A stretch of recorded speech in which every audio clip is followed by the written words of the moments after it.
The Middle Ages is the period in European history that developed after the collapse of the Roman Empire. The period is characterized by castles, peasants, guilds, monasteries, cathedrals, crusades, and major events such as the Black Plague. So without further ado, let's head to the Middle Ages.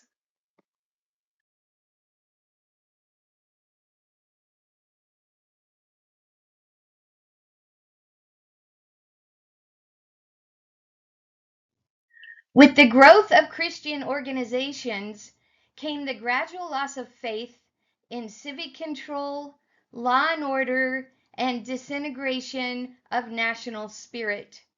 It was inevitable then that craftsmen would disregard established traditions of art.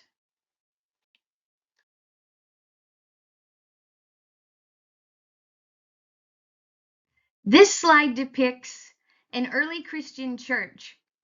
Notice that the layout is relatively simple. The nave is the long axis or aisle that runs from a centered doorway to the apse at the other end of the church. On either side of the nave, you have side aisles. Side aisles are separated from the nave by columns. Clerestory windows are also common in most early Christian churches. Clerestory is defined as windows above the roof line. Know these terms? They are important.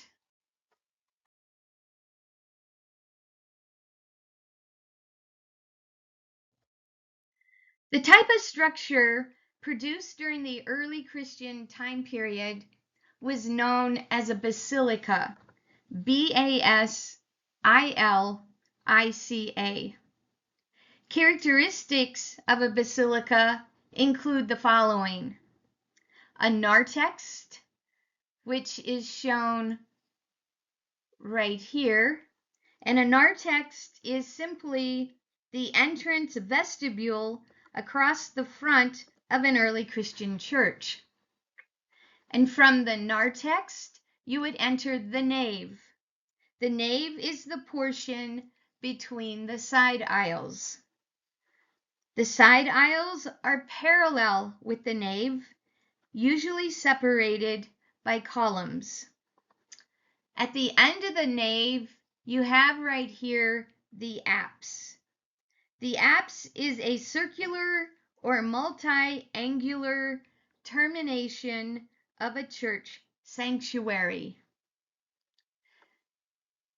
The other characteristic, as shown in the photograph, is a bell tower known as a campanile.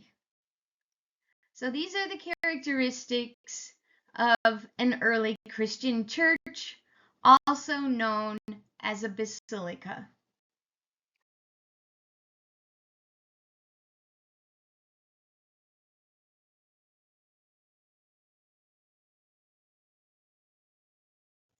A new term, as depicted in this slide, is the term bema.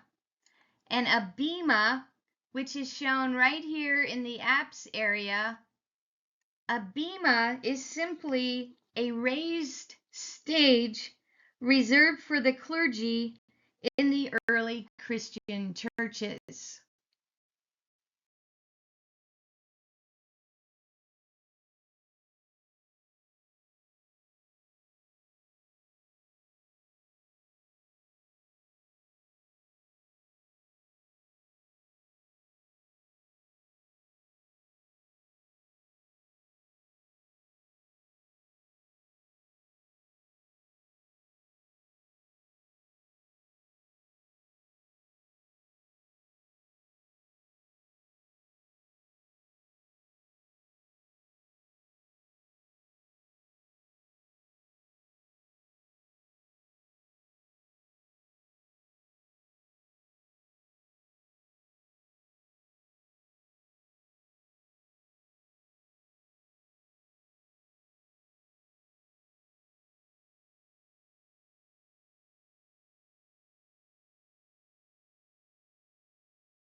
The Byzantine dome was constructed differently from the Roman dome. Romans placed their dome over a solid circle of walling. The method used predominantly in Byzantine churches was to use triangular shaped sections called pendentives over the four corners of a square into a circle. The full thrust of the dome was transmitted through the arches and pendentives on the corner piers. Each pendentive supports 1/4 of the dome. In the Hagia Sophia, each pendentive rises 60 feet and curves forward 25 feet.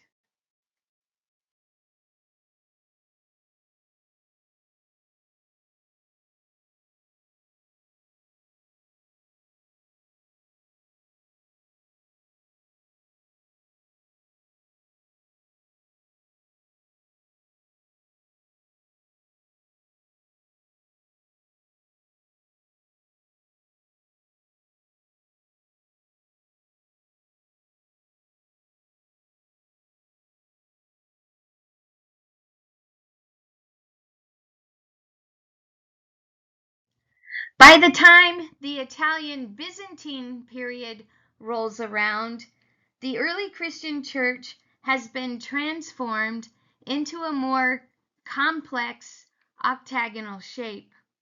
While the shape has changed, the components have not. You still have the narthex, nave, side aisle, and apse. The cross-section depicts a tall dome in the center, which was meant to visually lift one's eye upward and to provide a heavenly feeling.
An illuminated manuscript is a formally prepared document where the text is decorated with flourishes such as borders and miniature illustrations. It is an art form in which the Byzantines excelled. One reason they excelled is that they were no longer using papyrus as a quote paper or surface. The papyrus was replaced with vellum and parchment. Vellum was made from veal skin and parchment lamb skin. The vellum and parchment proved to be more durable and provided better surfaces.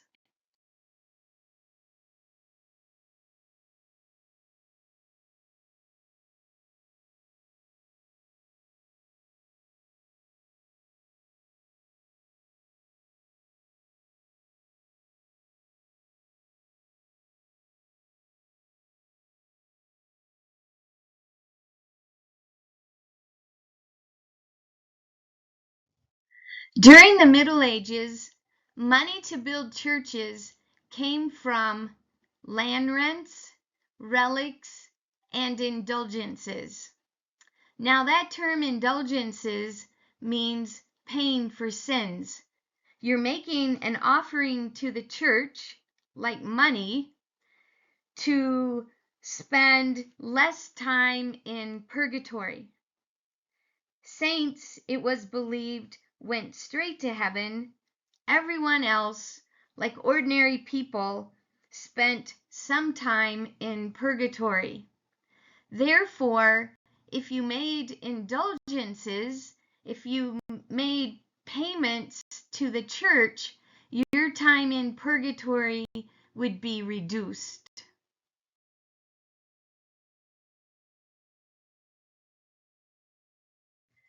During the Romanesque time period, we see changes in the basic layout of a church. We see the introduction of the transept, and the transept is this portion right here. The transept is the portion of the structure that crosses the nave at right angles near the apse or east end of the building. In looking at many medieval churches, we can see that they've been designed using a Latin cross plan. When looked from above, the structure takes the shape of a Latin cross. A Latin cross plan primarily contains a nave, transept, apse, and narthex. We can see those elements in this slide. So right here we have the narthex. We have right here the nave. Here is the transept. And right here is the apse. One of the most beautiful characteristics pertaining to Romanesque architecture and interiors is the alternating use of dark and light marble. The semicircular arch form is another prominent characteristic. Both characteristics are found in this slide.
This slide depicts a typical Gothic floor plan.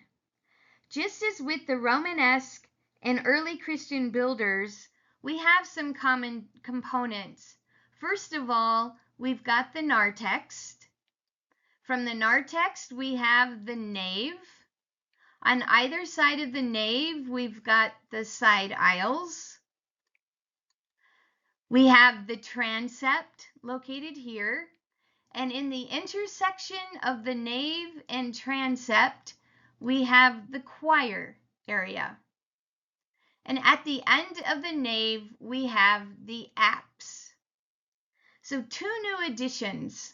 One is a walkway that goes around the apse, and that walkway is known as an ambulatory.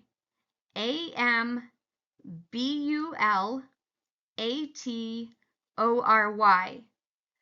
An ambulatory. Once again, it's a walkway around the apse area. And then on the perimeter of the ambulatory, we see several chapels. These chapels would have been dedicated to specific saints. So please know these terms, as they will be important as the course continues.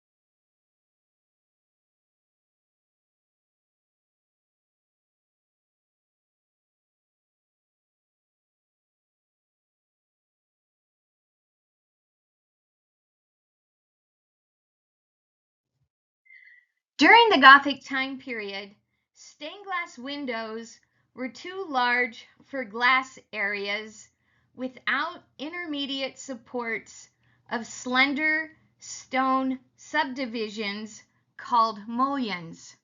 Now, mullions just outlined the area, such as right here. Mullions outlined where the glass was going to be placed. The overall pattern of mullion is known as tracery.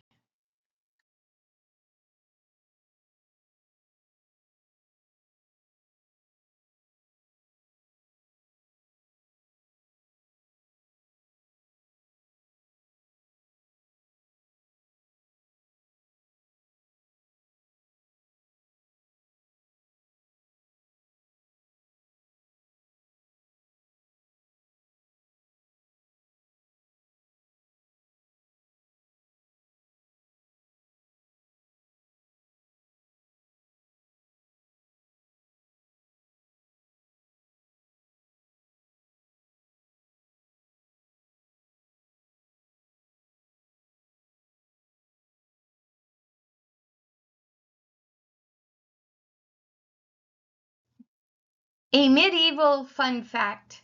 Did you know that gargoyles had a purpose?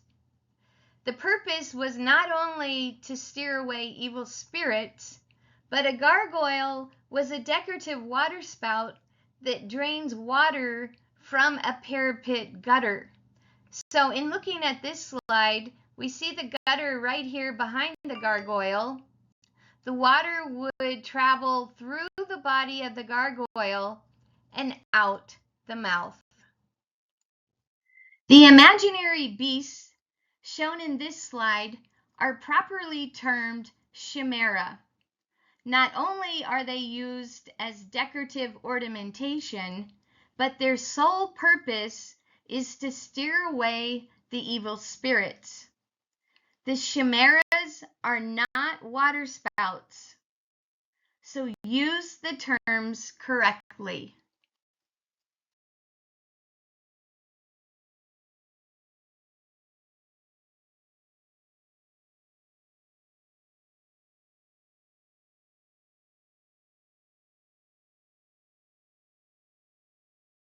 We often think that living in a castle would be very romantic, very luxurious, but in actuality, it really wasn't.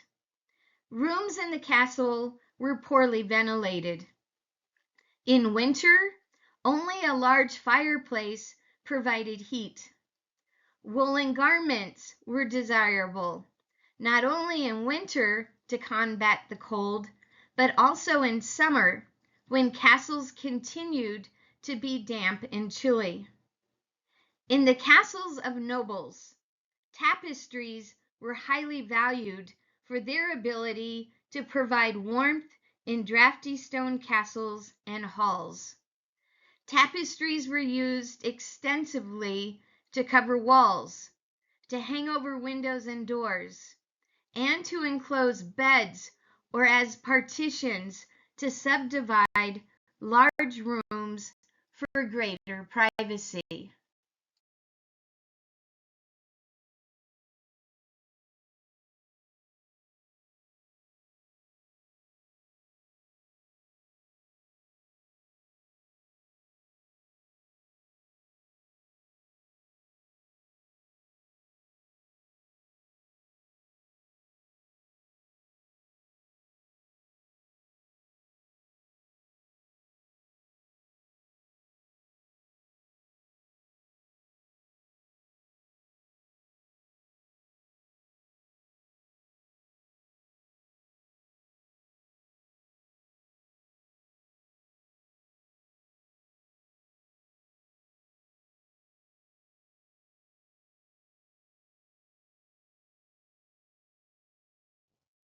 This slide depicts the term daïs, and a daïs is basically a raised platform.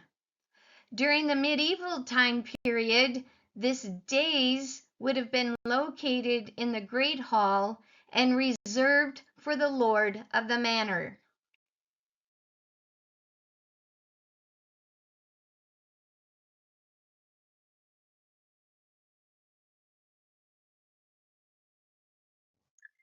Gothic furniture was crafted with meticulous attention to detail and designed to reflect the social status and wealth of its owners.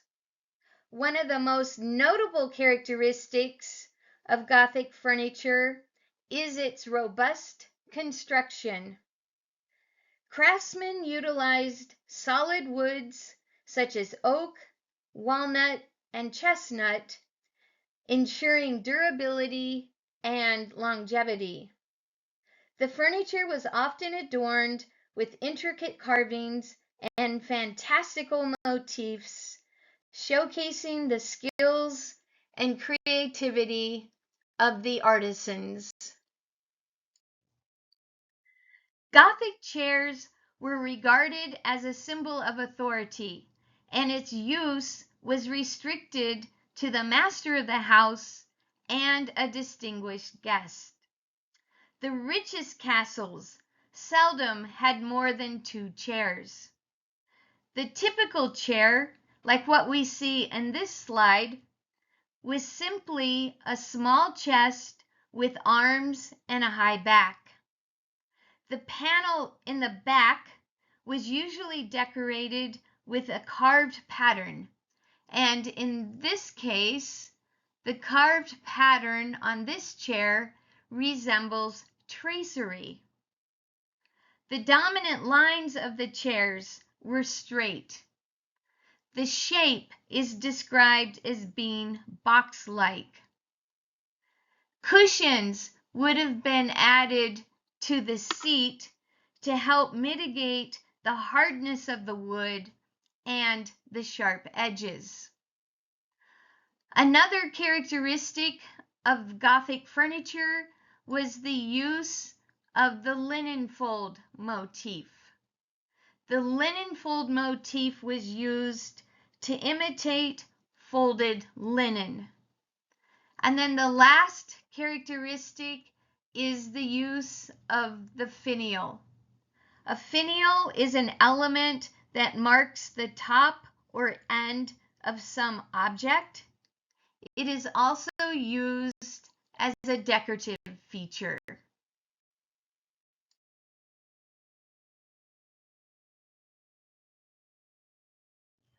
Stools prevailed as the most practical piece of furniture during the Gothic time period. Stools were lightweight, and they often had a built-in handle that made transporting them easier. It was common practice for individuals to bring their own stools when invited to dinner or a banquet.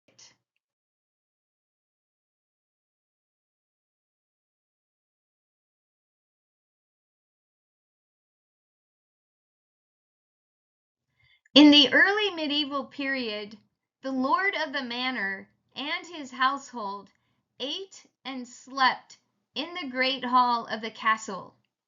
But as the Middle Ages progressed, the lord and his family sought more privacy. The first move was to create an alcove with hangings suspended from the ceiling or walls.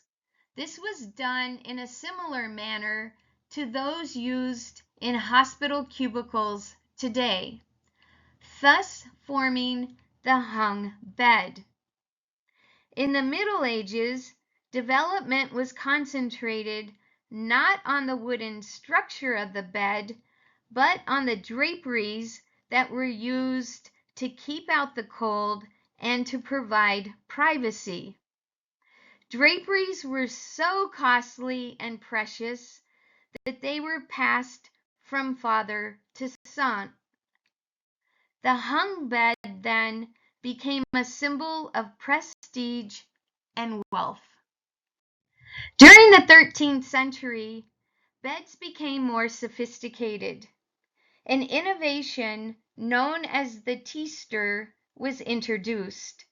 A teaster is simply a canopy that is suspended from the rafters. To encapsulate the bed, draperies then were hung from the canopy.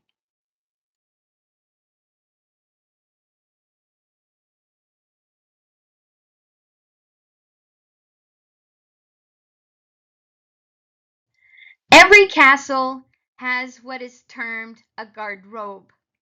Basically, the garde-robe was the bathroom of the Middle Ages. So on the right is an interior view where a person would sit, they would do their thing, and then once that happens, out it comes.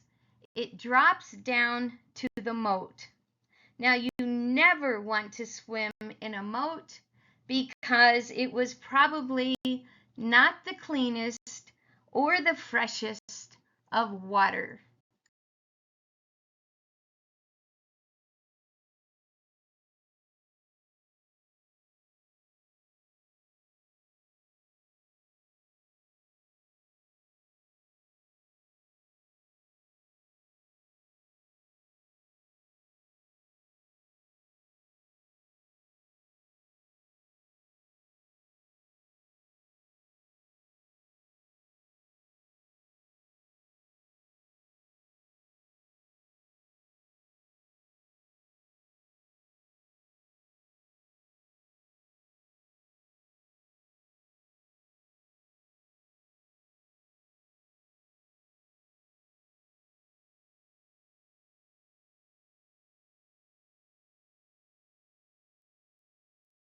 The Middle Ages comes to a close due to the innovations of the Renaissance, the discovery and exploration of the Americas, and the drastic rethinking of Christianity during the Protestant Reformation.